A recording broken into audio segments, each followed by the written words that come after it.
I was asleep when the world exploded. A deafening crash ripped through my apartment, followed by boots pounding against the hardwood floor. For a moment I wasn't even conscious enough to be afraid. My brain couldn't process what was happening.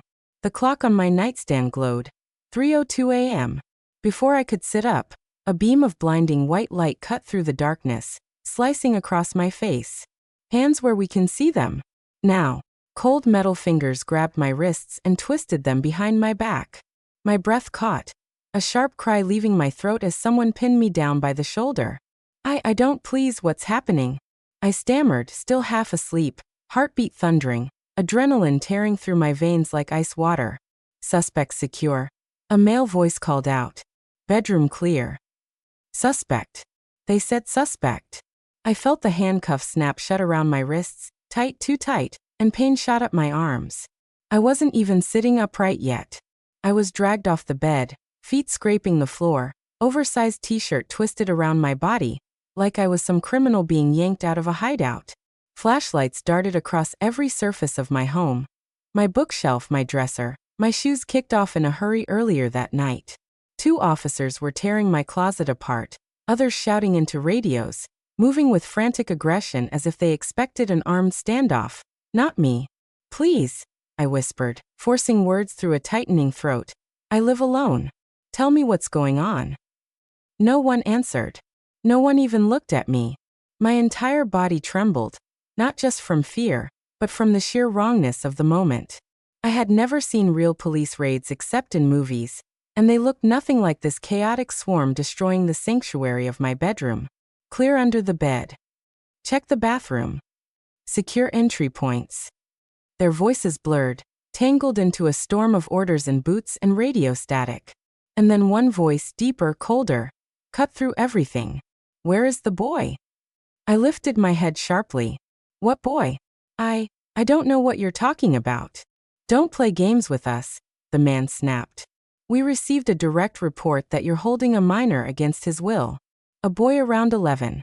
Is he in the bathroom? The closet? You better pray he's alive. My stomach dropped so violently I felt nauseous. I don't have a child here. I don't even know any kids. You have the wrong. Shut it, another officer barked. Hands shoved me toward the hallway. My bare feet slid across the cold floor, tripping over themselves as I was forced into the living room. 6 officers were ripping apart my couch cushions. One overturned a chair. Another opened every cabinet in the kitchen. And then the commanding officer held up a paper, the warrant. You are under investigation for child trafficking. My blood turned to stone. What? The scream tore from my throat before I could stop it. That's insane. This is a mistake. I'm not, why would you? But the man didn't flinch. He didn't blink. He didn't question the absurdity of what he was saying, because someone wanted him to believe it. As I stood there shaking, handcuffed, surrounded by strangers who treated me like a monster, something on the wall caught one officer's attention. A frame. A certificate. He stepped closer, lifting his flashlight toward it. The shine of glass illuminated the name in gold lettering, Hall. My last name. His light froze on the text. Award of Merit, presented by District Attorney Marcus Hall. The officer's breath hitched audibly. I saw the exact second recognition hit him. The subtle widening of his pupils, the shift in his stance, the tremor in the flashlight beam. Marcus Hall. My father. The man known across the state as the DA who dismantled half the city's corrupt police network. The same man whose trials forced 2 sheriffs to resign. The same man who put officers, dirty officers, behind bars. Some of those officers had friends. Friends with badges. Friends with grudges. The room changed instantly. The officers glanced at one another, exchanging silent, panicked messages. The aggression faltered. The shouting stopped. Even the radios seemed quieter, as if the entire raid was collapsing under the realization of exactly who they had just handcuffed in her sleep. One officer swallowed hard. Captain, he said quietly, you might want to take a look at this. The captain snatched the flashlight, scanned the certificate, and I watched the color drain from his face. His jaw tightened. His breathing grew shallow. Uncuff her, he muttered. No one moved. I said you uncuff her. One officer hurried forward, nearly stumbling as he unlocked the cuffs. My wrists throbbed, but I hardly felt it. I was too busy staring at the faces around me. Faces that just minutes earlier were convinced I was a criminal. Faces that now feared someone else entirely. My father. District Attorney Marcus Hall. The man who, tomorrow morning, was scheduled to testify against a sitting United States senator. A senator known for funding, supporting, and protecting officers who later turned out to be corrupt. A senator who had told reporters, "Marcus Hall thinks he can ruin me. Let's see how he responds when I destroy everything he loves." And tonight, someone called in a fake report accusing me of child trafficking. Not just to harass, not just to intimidate, but to destroy, to humiliate, to drag me into the media before my father took the stand, to terrify me so much that my father would walk into that courtroom broken, or not walk in at all. The captain cleared his throat, voice trembling now. "Miss Hall, there appears to have been a false report." "No," I whispered. "There wasn't a false report. There was a target." All the officers froze, because they realized they weren't supposed to find a child. They were supposed to ruin me, and now they had to answer for it. That was when my phone, still lying on the coffee table, lit up with a new message. A text from an unknown number. 4 words. Chilling. Calculated. Personal. "Tell your father to run." My breath caught, because the raid wasn't the attack. I stared at that text message so long my vision blurred. "Tell your father to run." 4 words that felt like a knife pressed slowly, deliberately into my spine. Around me, the officers shifted uncomfortably, pretending not to see the glowing screen on my coffee table. They knew they had crossed a line tonight. A line that could end careers, revoke pensions, bury reputations. But none of that mattered right now. Someone out there had planned this. Someone powerful. Someone watching. And now they wanted me to warn my father, because whatever was coming next was worse. The captain stepped forward cautiously, his voice softer than before, almost pleading. "Miss Hall, do you want us to call your father?" I didn't answer. My hands were shaking, my pulse thrumming in my ears. The room felt too small, too crowded, too cold. I picked up the phone, staring at the message again, as if the sender might reveal themselves if I just looked hard enough. Another message appeared. This time a video. I hesitated before tapping it. The video opened to a dark parking garage. Concrete pillars, flickering fluorescent lights, the echo of footsteps. For a moment nothing happened. Then the camera angled sharply, capturing my father, walking alone toward his car, a briefcase in one hand, his coat flapping behind him as if he were rushing. Behind him a shadow moved. Then another. The video ended abruptly. And below it a text. "Testify tomorrow and he won't make it home." A soft gasp broke from my throat.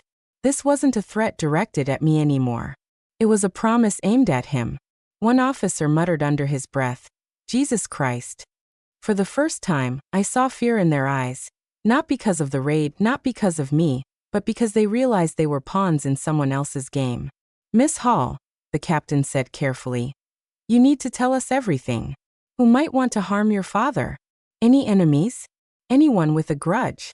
I let out a broken laugh, the kind born of disbelief, exhaustion, and terror blending into a single sound.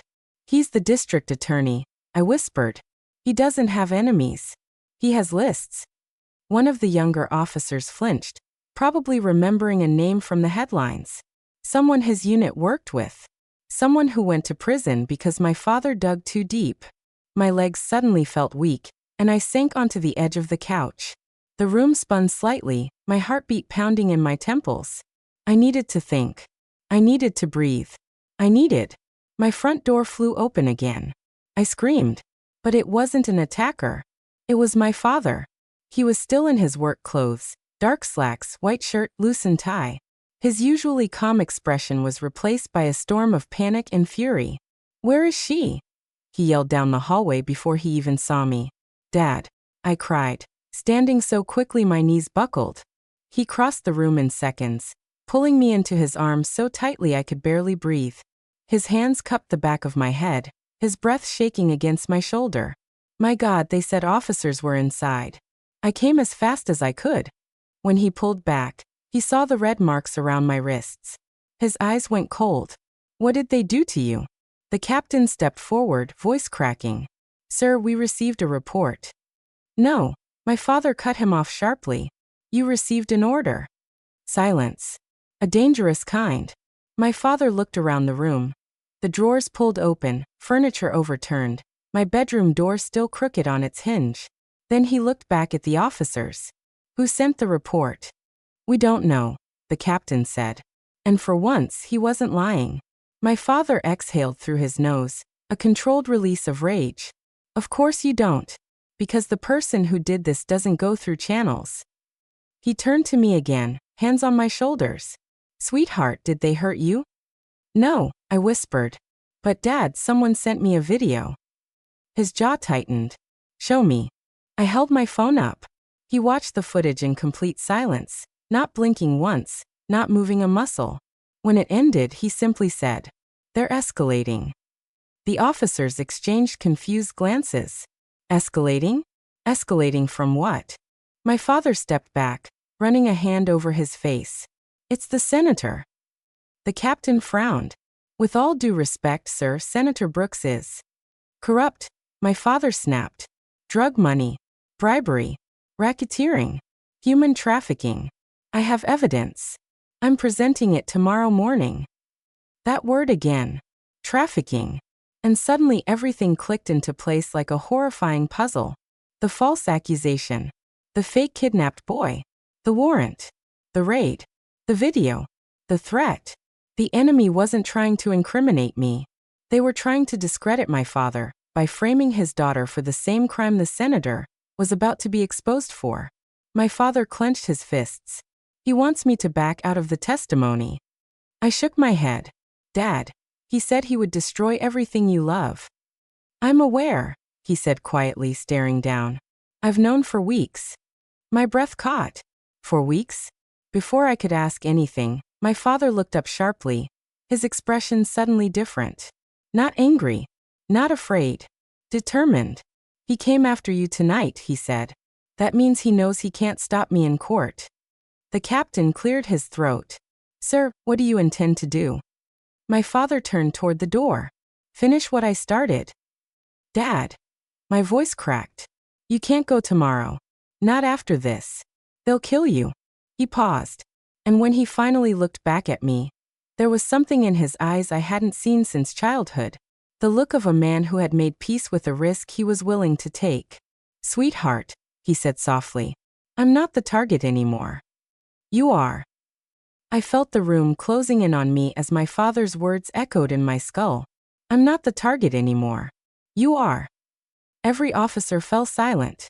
Even the radios, buzzing moments ago, seemed to hold their breath. I swallowed hard, my mouth suddenly dry. Why? I whispered. My voice barely came out. Why me? I didn't do anything. My father stepped closer, placing both hands gently on my arms. His touch was steady, grounding, but there was an urgency beneath it, a tremor he tried to hide. Because hurting you, he said quietly, hurts me more than anything else they could do. My chest tightened. Tears burned behind my eyes, but I blinked them back, refusing to let fear swallow me whole. But how would they even get my address? I asked. How would they know where I live? My father hesitated, just for a fraction of a second. But it was enough. You didn't tell them, I whispered, stepping back. You didn't list me as protected family. You didn't report my address. Why? Because I didn't want your name attached to my cases, he said. I thought anonymity was safer. And instead, I choked out. It made me an easier target. His jaw tightened, guilt flickering through his eyes, but only briefly. My father wasn't a man who allowed himself to sit in regret. He was a strategist. He was already calculating the next move. Before I could speak again, a buzzing noise vibrated across the floor. My phone. Another message. The officers instinctively reached for their guns, forming a loose defensive arc around us. Though we all knew bullets wouldn't stop whoever was behind these threats. I picked up the phone with trembling fingers. Another video. My father closed the distance instantly, his presence looming beside me as I tapped the screen. The video opened in a dimly lit room. Concrete walls, a single flickering lamp. Shadows cast across a figure sitting in a metal chair. A little boy. Gagged. Hands tied. Eyes red from crying. I covered my mouth, stumbling backward. Oh my God. Behind him, a masked man stepped forward, holding a folded piece of paper. He lifted it just enough for the camera to see what was written. Say you found him in your home. My stomach twisted into a knot so tight I thought I might faint. The masked man then moved the paper closer to the boy's face. The boy sobbed, shaking his head violently, as though trying to deny the truth being forced upon him. My vision blurred with tears. This is staged, I whispered. They want. My phone buzzed again. A text. Show this to the police. Say he escaped from your basement. Or your father dies tomorrow. A cold, trembling silence filled the room. One officer whispered, Jesus, they're trying to blackmail her. But another officer, older, bitter, cynical, muttered under his breath, if she's the DA's daughter, how do we know she's not covering something up? My father spun toward him with such fury that the officer physically stepped back. You think my daughter is involved? He thundered. You think she kidnapped a child? We just have to consider all angles. If you speak another word, my father growled, I will personally see that you're suspended by morning. The officer shut his mouth, but the damage was done. A seed of doubt had been planted. Not in me, not in my father, in the room. Exactly what the enemy wanted. Divide, confuse, distract, destroy. I wiped my face, struggling to think through the panic. Dad, what do we do? He looked at me with the steadiness that had won him hundreds of cases in court. We don't follow their script, he said. We don't play their game. But they have a child. I whispered helplessly. They're using him against us. What if they hurt him? My father paused. His eyes softened. You have always had a stronger heart than mine, he said. You feel everything deeply. You care for people even when it costs you. He touched my cheek gently. But sweetheart, that boy isn't leverage against you. He's leverage against me. The senator wants me to panic. He wants me to withdraw my testimony. He wants the public to see my family as unstable, dangerous, criminal. A shiver crawled down my spine. And the police raid was step one, he said. Tonight was meant to break you. I shook my head. They didn't break me. But, Dad, they scared me. He exhaled shakily, the closest thing to breaking I had ever seen from him. That, he said, scares me more than anything in this world. An officer stepped forward, clearing his throat. Sir, what's our next move? My father glanced toward me before answering. We need protection, he said. A safe house, secure escort to the courthouse, and a full investigation into the source of the false report and the video. You'll be assigned a detail immediately, the captain said. We'll notify the FBI as well. At the word FBI, my father stiffened. No, he snapped. Not the Bureau. The room fell silent again. An officer frowned. Sir, why not? My father's reply was quiet, because quiet was more frightening than anger. Because I don't know who I can trust anymore. I felt a chill ripple through me. Trust. That was the thing unraveling now. Trust in the system. Trust in the institutions. Trust in the people sworn to protect us. The door suddenly shook as wind rattled the frame. The building creaked. The lights flickered just once. My father turned back to me. We have to leave, he said softly. Right now. I grabbed a jacket from the hook, my fingers trembling so badly it almost slipped from my hands. My father took it gently, helped me put it on, then placed a protective arm around my shoulders. But just as we reached the door, my phone buzzed again. A final text. Too late. She already left the apartment. My blood ran cold, 'cause I was standing right there. It wasn't referring to me. It was referring to Dad. I whispered, frozen in place. Where is the boy? My father's breath stopped. The officers looked at each other, confused. My voice trembled as I said the words that made every hair on my body rise. He's not in the video anymore. The officers leaned over my shoulder, staring at the newest text message on my screen, their faces shifting from confusion to dread. Too late. She already left the apartment. A shiver shot through me. My pulse hammered against the walls of my chest. That's not about me, I whispered. It's about the boy. The kidnapped boy. He's not in the video anymore. My father inhaled sharply, a deep, controlled breath, the kind prosecutors take moments before hearing a jury verdict that could rewrite a life. Show me the last frame of the video, he said. I replayed it, hands shaking, vision blurring. The final second of the clip was barely a second, but it was enough. The chair, the rope, the flickering lamp, and nothing else. The boy was gone. One of the younger officers muttered under his breath, "Oh God." A more seasoned officer snapped, "Everyone focus. They moved him. They're escalating." But my mind was already racing ahead. Moved him where? Why now? And then, like icy water dumped across my spine, I realized the obvious. The video, I whispered. It wasn't live. It wasn't happening in real time. My father turned slowly toward me. "What are you saying?" "They sent it," I said, voice trembling. "But they recorded it earlier. Maybe hours earlier. Maybe even yesterday. We have no idea when that boy was there. And now," my father finished grimly, "we have no idea where he is now." Before anyone could respond, a second notification appeared on my phone.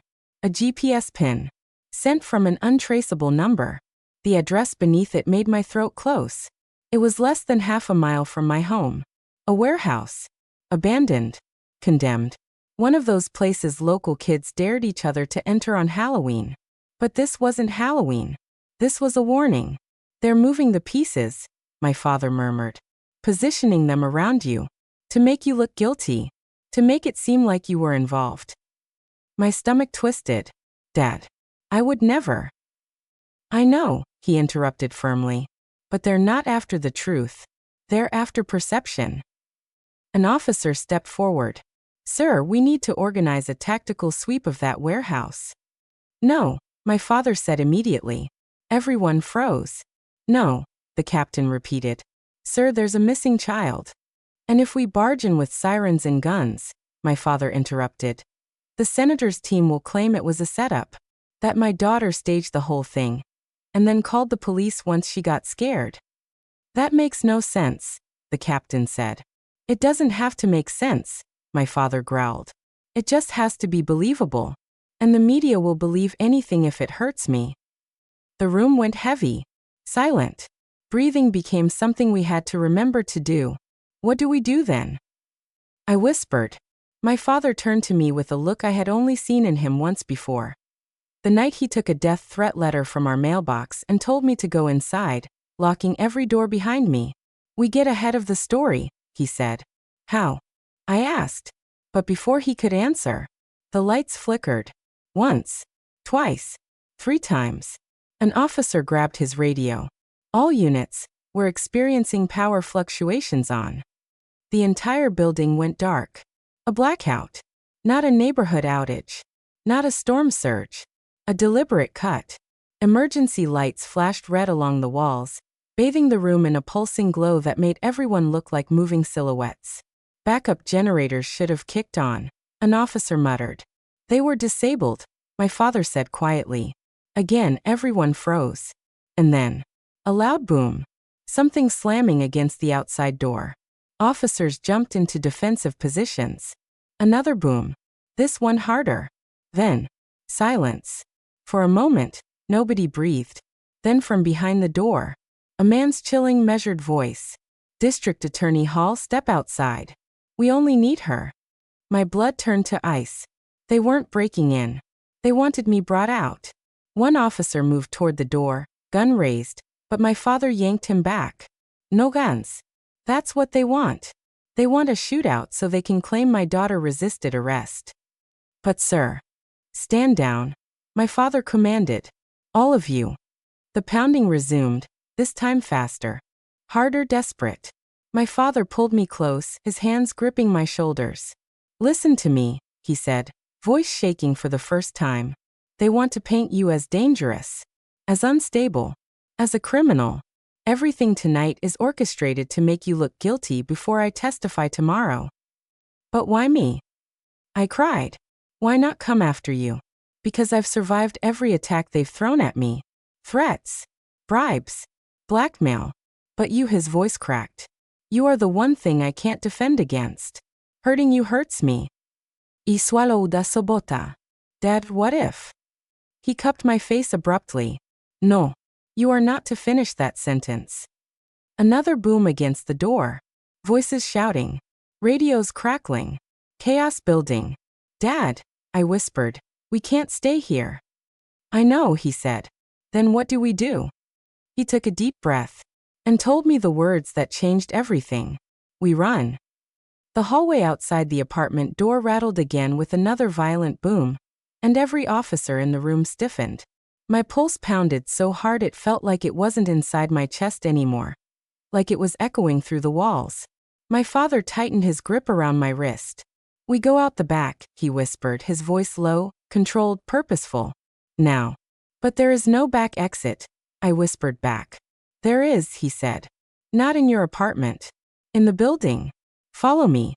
Before I could ask anything else, he gave a small nod to the one officer he trusted. Officer Talia Grant. A tall woman with braids pulled back tight and eyes sharp enough to cut steel. She understood immediately. Everyone shift positions, she ordered quietly. Create noise.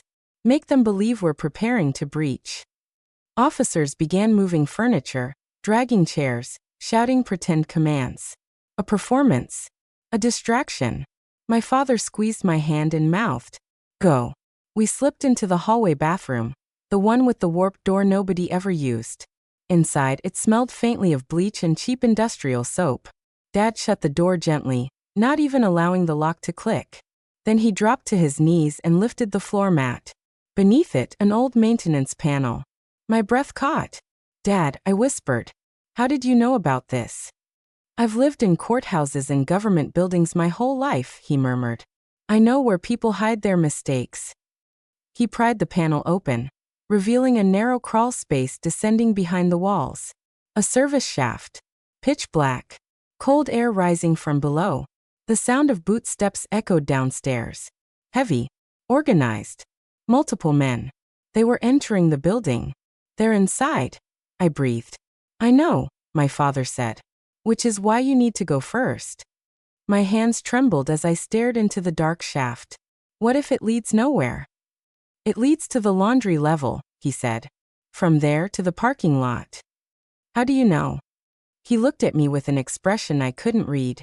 Part sorrow, part pain, part something else. Because this isn't the first time a threat has come for someone I love. My breath hitched. He never talked about my mother's last night. Never. Before I could push further, the pounding outside grew louder, closer. Like someone was ramming their shoulders into the apartment door. "Dad." "No time," he said. "Go." I lowered myself inside, my feet searching for the metal rungs. Cold steel bit into my palms. He leaned close, his forehead resting briefly against mine. "I will be right behind you. Just don't stop climbing." I nodded, swallowing hard. Then I began to descend. The darkness swallowed me whole.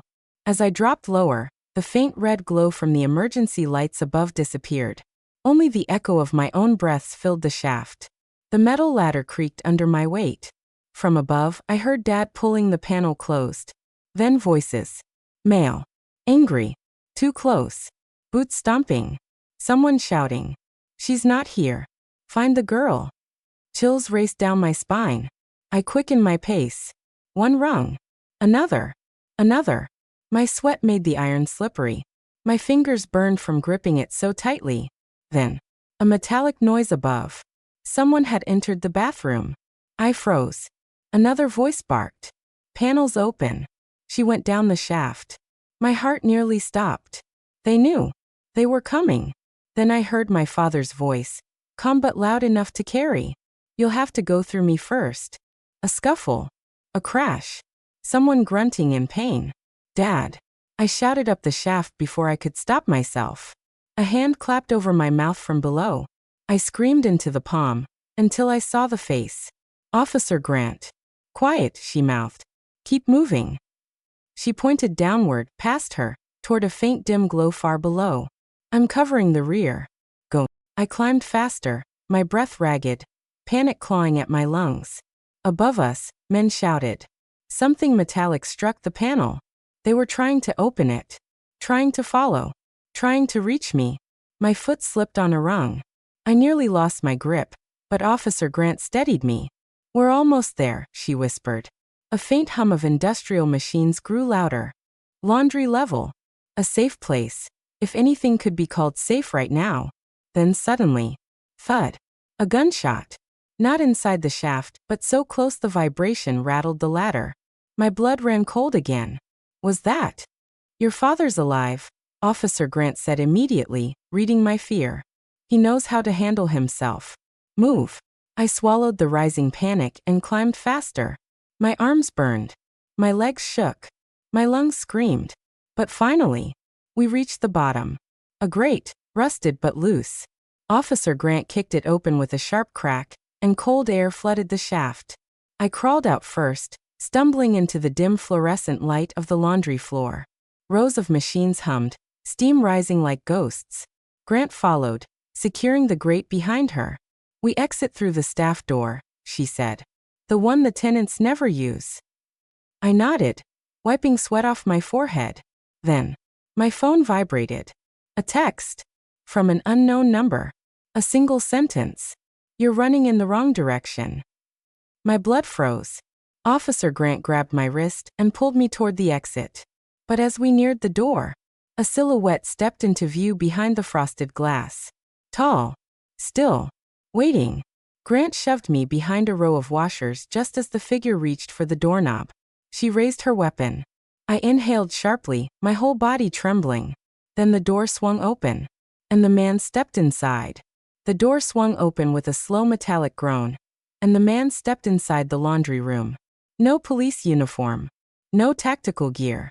Just a dark coat, gloves, and the calm, patient posture of someone who had been waiting for this moment. My breathing hitched. I pressed myself deeper behind the washer, fighting the urge to run. Officer Grant raised her weapon, stepping forward with controlled precision. Stop right there, she said, voice cold. Hands where I can see them. The man didn't raise his hands. He didn't speak. He just cocked his head, as if he were listening to something only he could hear. Then his eyes shifted, directly toward where I was hiding. He knew. Grant stepped between us. I said stop. Finally he spoke. His voice was low, unsettlingly calm. You shouldn't interfere, officer. I'm giving you one last warning. He smiled slightly. It won't matter. My stomach dropped. He reached into his coat. Grant fired first. The gunshot exploded in the small room, deafening. The bullet hit the man's shoulder, spinning him slightly, but he didn't fall. He stumbled, gritted his teeth, and pulled out. Not a gun. A key card. He swiped it across the emergency door lock. Beep. The door behind him clicked. Unlocked. Oh my God. I whispered. He has building access. Grant didn't hesitate. She lunged forward, kicking the keypad and jamming it, slamming the door closed again. Stay behind me, she yelled. But then something happened that froze the blood in my veins. The man laughed. Not loud. Not unhinged. Just a quiet chuckle, as if the situation were mildly amusing to him. You think you can protect her? He said.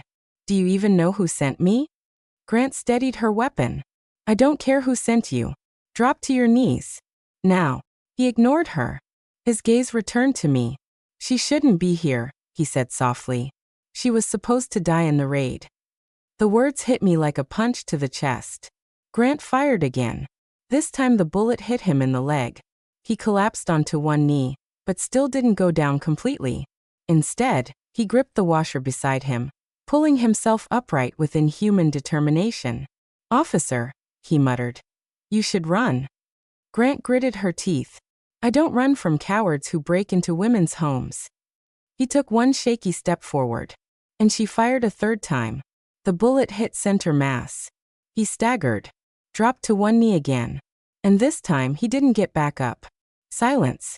The machines hummed softly in the background, oblivious to the violence that had just unfolded. Steam drifted through the air like pale smoke. I pushed myself out from behind the washer, legs trembling so badly I could barely stand. Grant didn't lower her weapon until she reached the man and kicked away anything near his hands. He was alive barely, breathing in short, sharp gasps. I stared at him. He stared back.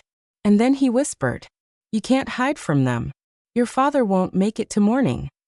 My heart dropped into my stomach. Grant grabbed my arm. "Don't listen to him. We're leaving. Now." But the man wasn't finished.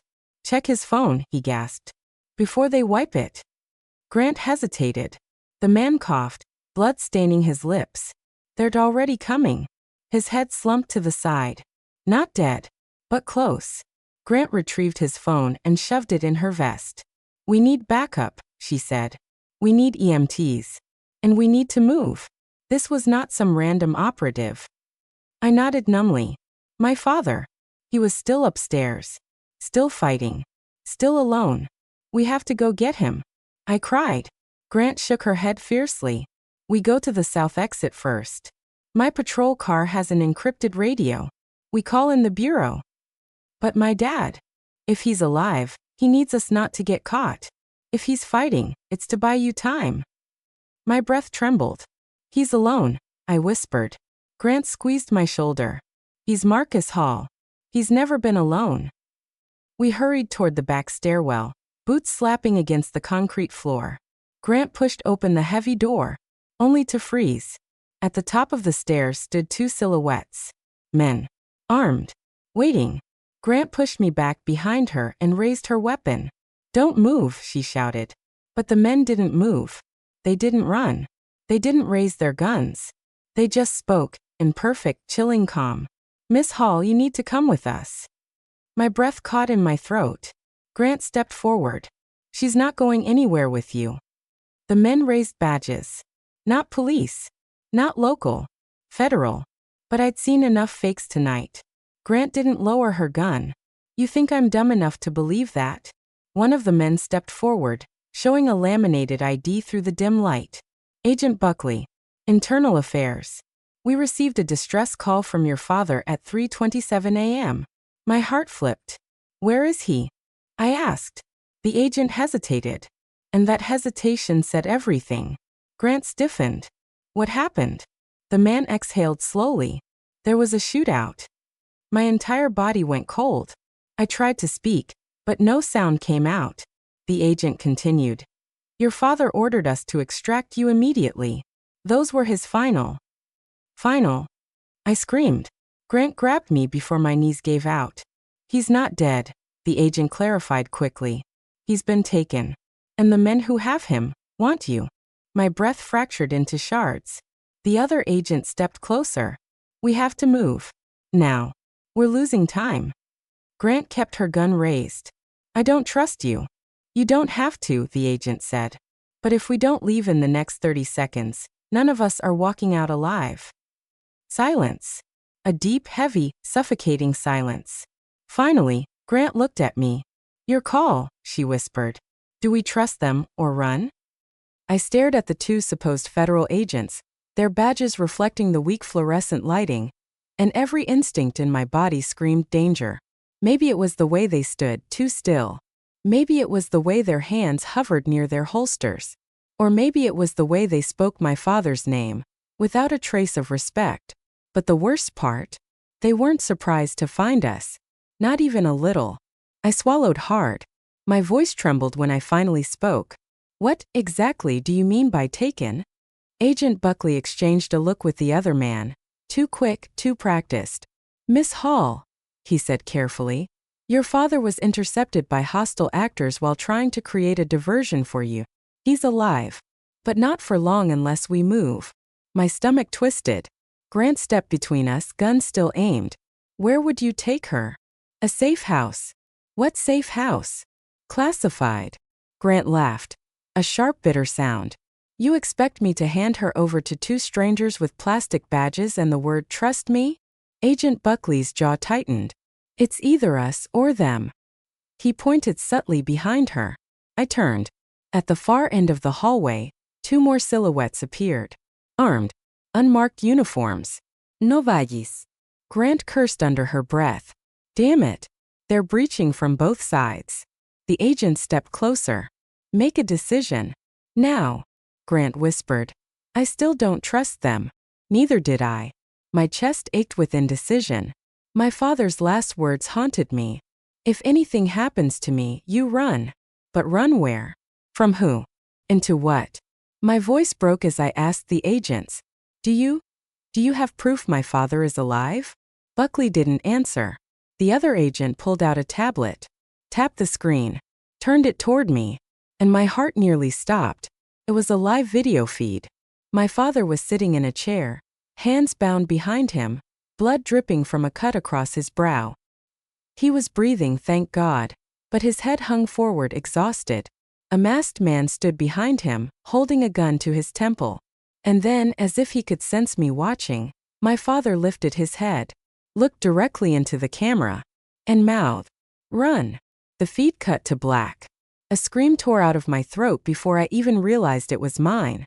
Grant grabbed my shoulders to steady me. It's a recording, she whispered. We don't know when it was taken. Could be staged. Could be false. But the agent stepped forward with renewed urgency. You understand now? He sacrificed himself to buy you time. We can still save him if you come with us. Grant shoved me behind her again. You talk too much for people who claim to be rescuers. The two men took a step back, their hands drifting not toward their badges, but toward their weapons. Oh God. They weren't rescuers. They were collectors. Here to finish what the raid failed to do. My breath caught. Grant, I whispered. I know, she murmured. On my mark. The unmarked men behind us were getting closer, heavy boots echoing down the concrete corridor. Tick, tock, tick, tock. Time was gone. Grant's voice dropped to a razor-thin whisper. Left stairwell. When I shoot, run for it. Don't look back. My fingers dug into her sleeve. What about you? She smirked faintly. I don't plan on dying in a laundry room, sweetheart. Before I could argue, she spun, dropped to one knee and fired. All hell broke loose. The agents ducked, shouting. The men behind us opened fire. Sparks flew as bullets ricocheted off metal washers.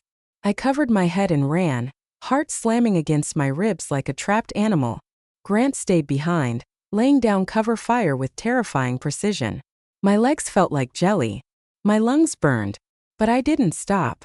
I burst through the side stairwell door and flew down the steps, gripping the railing so hard my knuckles throbbed.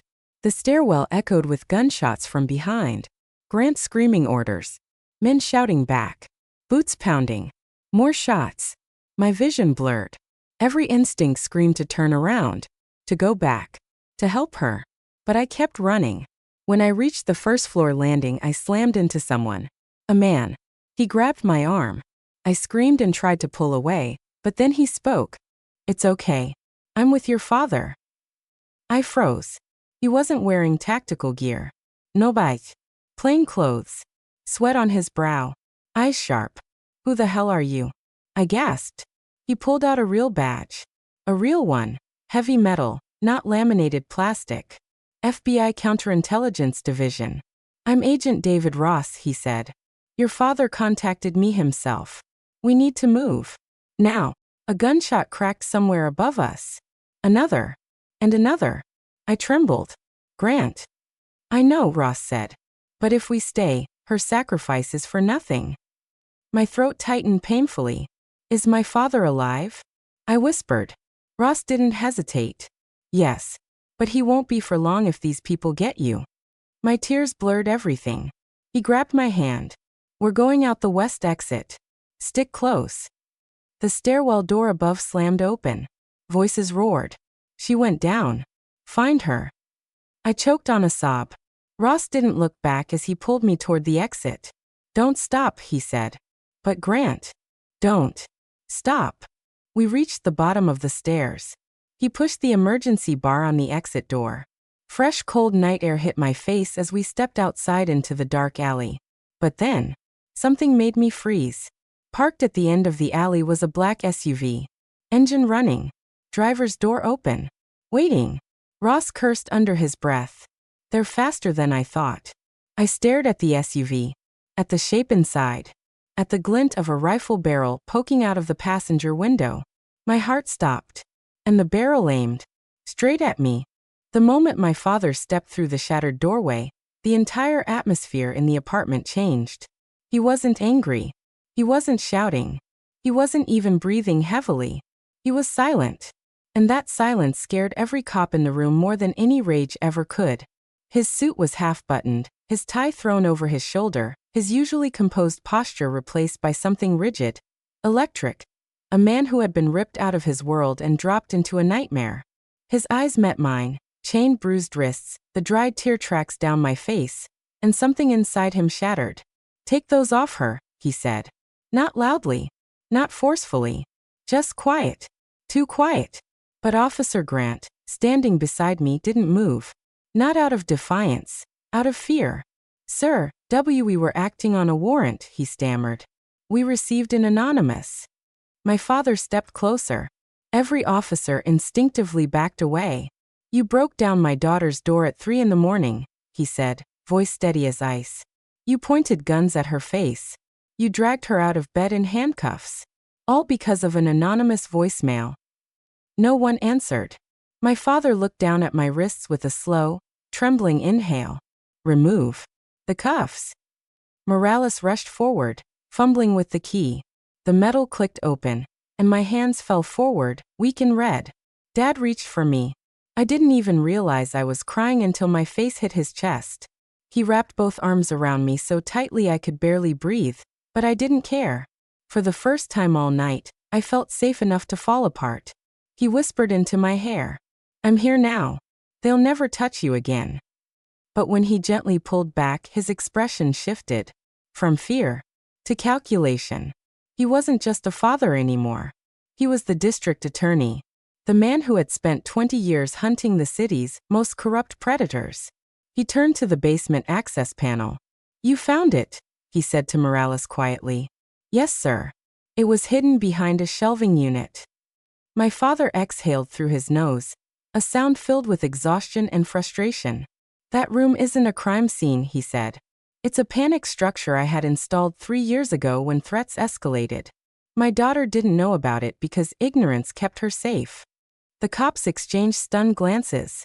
He continued, "And every file down there is evidence for tomorrow's federal testimony.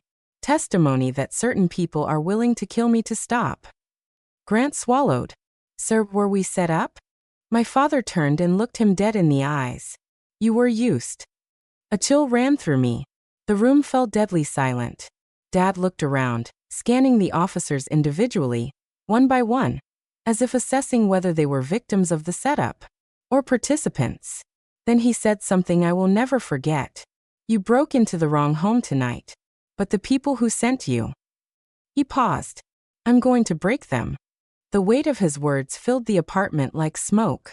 I felt a twist of pain in my chest. He had built the hidden room to protect me. He had kept it secret to protect me. And somehow, someone had discovered it anyway. Someone close. Someone with power. Someone willing to weaponize the police. My father guided me to the couch as the officers cleared space. One offered me water. My hands were shaking too much to hold it. "Dad," I whispered. "They said there was a child. They said I was trafficking someone." My father's jaw tightened so sharply, I could hear the grinding. "That claim was designed to trigger a forced entry without delay," he said. "A fabricated threat to justify bypassing standard protocol." "Who would do that?" I whispered. He didn't answer. But I recognized the look in his eyes. He knew exactly who had done it. And that terrified me more than anything else.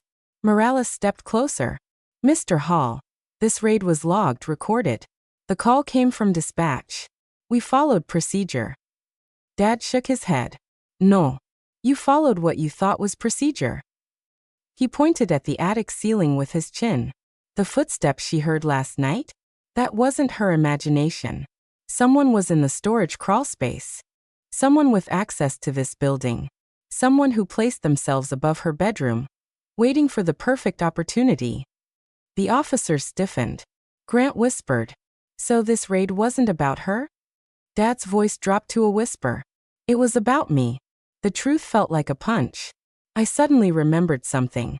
The smell of cologne in my hallway, unfamiliar, strong, unmistakably masculine.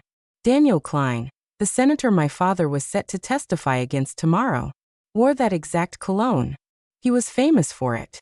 I had smelled it once at a gala when I was 15. It triggered a memory so vivid, I almost gasped. My father noticed. "What?" he asked gently. I smelled someone in my apartment last week. I didn't know who it was at the time, but I know now. He waited.